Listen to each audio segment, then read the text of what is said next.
Well, President Trump is heading to Minneapolis tonight. No doubt he will be mentioning the markets and possibly a trade deal that might be going his way. Could I hedge that enough? Now, any deal, even a partial deal, would go a long way toward improving things for trade-stung states like Minnesota, to say nothing of nearby Michigan and Wisconsin, even Pennsylvania, that could all surely use the boost. Market Watch's Rebecca Walser is here, Dave Dodson, and last but not least, Axios reporter Stef Kight.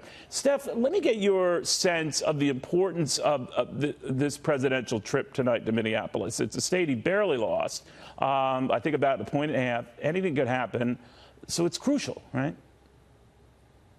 Absolutely. And we're heading into 2020 and we're seeing Trump pick up these rallies and these talks to different states and areas that are going to be crucial to his reelection in 2020. And of course, this comes while he's gearing up for talks with China to discuss the trade deal there. And we're seeing manufacturing slowing. There's a lot going on.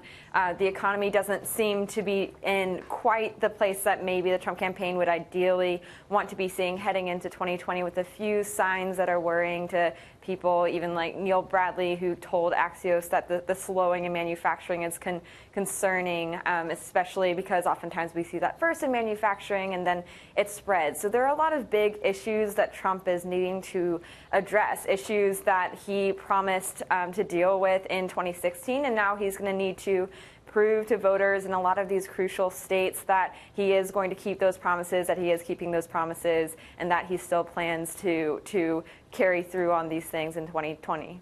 By the way, we're watching, as you're speaking there, Steph, a crowd's gathering for the president tonight in an arena that could pack 20,000. But this gives you an idea of the pent-up demand to hear and see the president.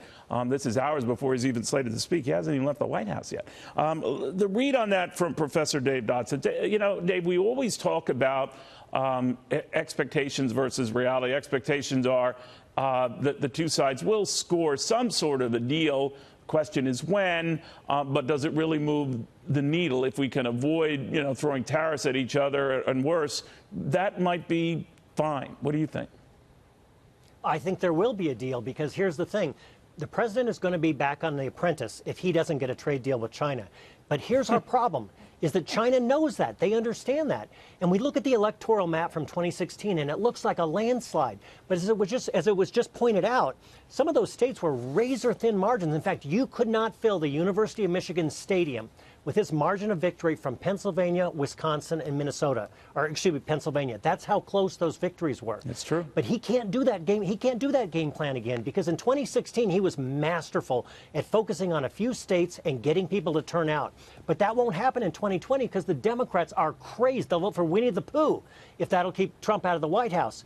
Meanwhile, look what's happening to his base. Your own news network reported that I think it was something like 10 or 15% of Republicans are for impeachment and removal. So he's had a real deterioration in his base.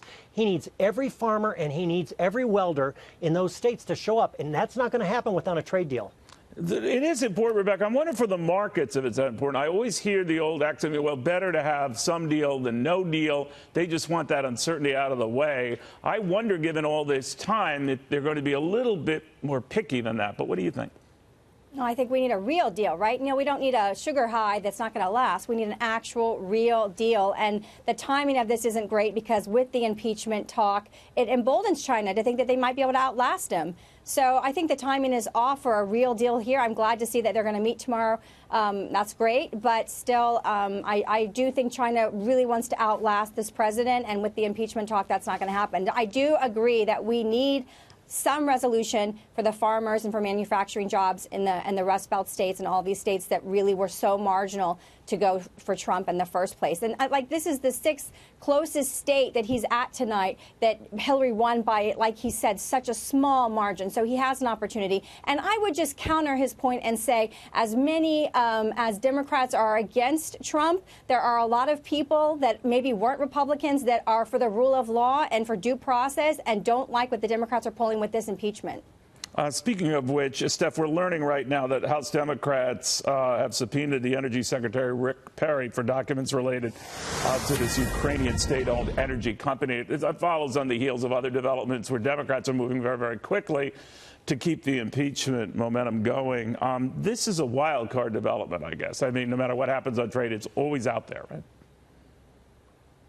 Yeah, and we're certainly seeing Democrats move quickly on this impeachment stuff. When I've been talking with people on the Hill, Democrats on the Hill, they all tell me they want to get this done as quickly as possible. They're moving forward. They're looking at every possible strain of this story. They're trying to subpoena as many people as possible who would have information about what went on between Trump and Ukraine and what those phone calls involved, and they're moving quickly and hoping to get this done by the end of the year, while also trying to get something done in Congress as well. I've spoken to people saying that they still want to get the USMCA deal done on top of the impeachment issues. And politically, this is risky for Democrats as well. There are some Democrats who, especially those in red districts, who are nervous as well. Sorry to jump on you there, guys, with all this breaking news, including these developments on Rick Perry and subpoena documents from him.